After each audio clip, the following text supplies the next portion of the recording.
It's a real pleasure to welcome Professor Bob Officer to the 2020 Third Pillar Forum. Bob started his career dabbling in agricultural economics and has never stopped. He did his PhD in the Chicago School of Economics some time ago, and since then has been a leader in the international understanding of financial economics. Bob served Australia in a number of significant ways beyond his academic research. He's a founder and entrepreneur of Acorn Capital, JCP, and other major enterprises. He's been on the board of VFMC and the Bank of Melbourne. Bob's also a leading thinker in what an ageing population means for our financial economics. In addition to that, he's actually taught a large number of Australian leading thinkers from his base, University of Melbourne, Business School and Finance. Bob, a warm welcome to the 2020 Household Capital Third Pillar Forum. Great to have you with us. Thanks very much, Josh. I'll launch into my talk to get a good understanding of how people are going to prepare for retirement. We do need to understand the economic environment that they're likely to retire into. And of course, the budget this week has set the scene for the future, at least for probably a couple of decades. Let me examine the issues facing the economy in the light of the budget. We are in a recession, which is obvious, the first for nearly 30 years. The Australian economy shrank by about 7% for the June quarter, followed a smaller drop in the March quarter. It's the second consecutive quarter of contraction and the sharpest on record. We're yet to see the September quarter numbers, but the expectation is that they'll be low, or negative rather. It's not expected that GDP or growth will come into the economy until the second quarter of next year. The forecast, I think it was from the World Bank, is a fairly optimistic 4.75% growth for the 21-22 year. Unemployment has been over 7%, but it appears to be receding. It's the highest in 20 years. The federal government, with the assistance of the Reserve Bank, has adopted a number of measures aimed at lessening the impact of the recession and positioning the economy to recover quickly from what has been the sharpest economic downturn in our history, brought about by the COVID-19 pandemic. The measures that they've adopted have been wide-ranging, and those taken, including those announced in the budget, can be expected to reduce the personal trauma that could be expected from such a sharp downturn, at least in the short term. The long-term economic effects depend on how successful the expenditures are in kick-starting growth in the economy. Further, this is very dependent on the course of the pandemic worldwide and if and when a vaccine becomes available. However, what we do know is the costs of the government actions will have significant long-term effects. Expenditures of the scale adopted by the government cannot be paid by immediate tax receipts, obviously, in a recession. Therefore, the government must incur debt. The level of debt that has been incurred is unprecedented since the Second World War. The funding of the government debt is largely through the sale of securities, sale to banks and the general public, which mop up liquidity and idle reserves. However, the purchases of such securities by the Reserve Bank of Australia, directly or indirectly, sometimes known as quantitative easing, will increase the money supply and can be inflationary. The national debt is expected to peak at about 46% of GDP, or close to $1 trillion. Now, that's one followed by 12 zeros. This is not high, actually, by international standards. The budget measures are about $500 billion, and they amount to about 26% of GDP. Again, relatively modest compared to other countries in the developed world. Despite the followers of modern monetary theory, deficits can't keep accumulating. So they've got to stop at some stage, and preferably the debt start being paid off. If the growth in the economy is sufficiently large, we might optimistically see the government debt being paid off through this growth. If we don't get that, then the debt will need repaying. As I said, it can't continue to expand. And the debt can only be repaid by taxes, inflation, or expropriation, which is the equivalent of defaulting. In these circumstances, we can expect pressure on the real value of Australian disposable incomes, which raises the obvious question of how Australians will be able to afford or live in retirement with such a debt overhang. It is expected that the current generation will spend more than a quarter of their life in retirement. The expected age for males currently is 86 years and 89 years for females. By the year 2050, it's expected to be 91 for males and 93 for females. As a generalisation, then people will need a lot more money for retirement than they currently have saved.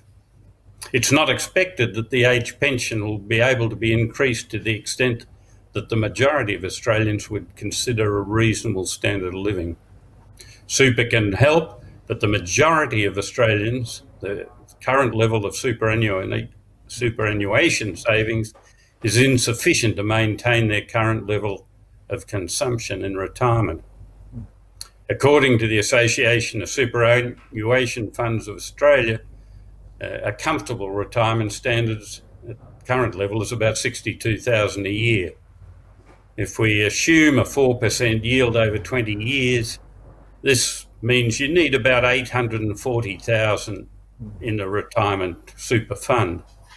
The average balance, on the other hand, for males is $300,000 and females $180,000, total of $480,000.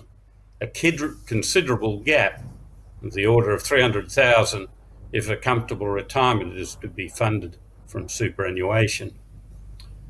As a comparison, the single age pension is $22,000 and for a couple about $34,000. Relying on an age pension in retirement is not going to give you a comfortable living, nor can we expect any significant increase in the light of the enormous debt overhang, increase in age pensions. For the average couple, the obvious question is, unless they expect a considerable drop in their standard of living, where is this money to come from? If we look at the average net worth of Australian households, it is over $1 million. Parenthetically, of course, there's a wide disparity between families. Typically, over half of their net worth is tied up in the family home, which is valued usually well above their average super balances. Further, about 70% of households own their own home and about 30% without a mortgage. The figures are substantially higher for upper and middle income families, of course. Very clearly, the pressure on retirement savings can be alleviated in part or totally by making use of the net worth that is tied up in the family home. A source of family savings that is either not used for retirement income or is currently used very inefficiently. The primary reason it is not used or it's used inefficiently to generate income is because people are understandably reluctant to sell and move out of their home, particularly if you've got an expectation of at least another 20 years of life after retirement. In these circumstances, the obvious way of releasing some of the wealth tied up to fund retirement is through a reverse mortgage or something akin to one. For example, a couple aged 77 and 75 who want to top up super by about $255,000 over the next 10 years, if they invested that at a yield of 4% per annum, they could expect to top themselves up with their super balance, or top the super up by about $31,500 a year, a very useful supplement to their current retirement income. They could expect this raise this money by a reverse mortgage if the house was worth at least $850,000. And at the end of 10 years, they could expect to have at least 63% of the value of the house, assuming a 3% increase in house values. Of course, it would be much simpler if that 255,000 could be put directly into their superannuation account. Unfortunately, current government legislation does not permit such a transfer.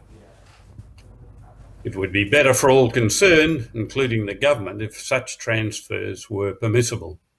The pressure of government debt on the government welfare payments, such as the age and invalid pensions, would be greatly relieved if people were encouraged to release some of the equity in their homes into superannuation. And Bob, can I just ask Let me briefly... Bob, on that specific point you made in terms of a transfer from home equity into savings, into invested savings and superannuation. 5 years ago, there was a dispensation for retirees to be able to transfer $300,000 of the proceeds of home equity from downsizing into their superannuation as an exception to the caps on superannuation. And it was a policy environment where the government was promoting downsizing as the solution to our aged housing and aged funding challenge. Of course, most Australian retirees don't want to downsize. That's been very clear. That incentive has been very poorly taken up by Australians. And in the middle of COVID, Australian retirees want to stay safe at home. They want to stay at home as they always did, and they don't want to go into aged care. So is one outcome of your analysis to suggest that we should probably allow retirees to transfer up to $300,000 of home equity, regardless of the source, downsizing, partial sale, equity access, reverse mortgage, into superannuation, to alleviate the burden on the government purse, to improve their superannuation adequacy, but to do that in a tax equivalent way? Is that the sort of direction you're headed in terms of a simple policy? I'm not sure. I'd like to think you could put more than 300,000. Okay. Yeah.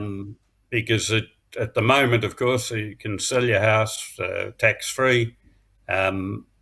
People are reluctant to move out of their house, and I think from a government's point of view, the longer they can hold them in their house in retirement, the cheaper it is for government and the better it is for the welfare of the people concerned.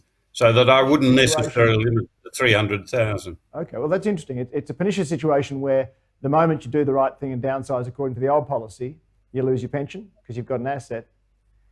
And then at the moment, it's cheaper for the government and better for retirees to age in-home with in-home care, but we're not letting them fund that by transferring it to their super and funding their own retirements with their own savings. So well, I think it's a deadlock we've really got to unlock. Yeah.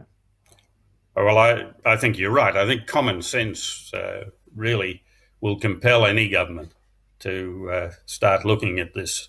It's a real waste of equity, I think, having it sit in the home. I mean, there's anecdotal evidence of people living extremely poorly and sitting on homes in inner city areas worth several $1 million and not aware that they could still stay in the home, which they're very reluctant to leave, without being able to generate the equity from it. And Bob, can you talk about one other aspect of this in the current environment, which I think you've really mapped out very well, which is we need to stimulate the economy. And we know from the GFC stimulus that retirees, when they have additional funding and available money, spend it locally on their needs. So they're not living impoverished lives in their homes. They can actually get out and about, meet their needs, and have some simple pleasures. And they also tend to spend it on their kids and their grandchildren, helping them get through COVID or fund education.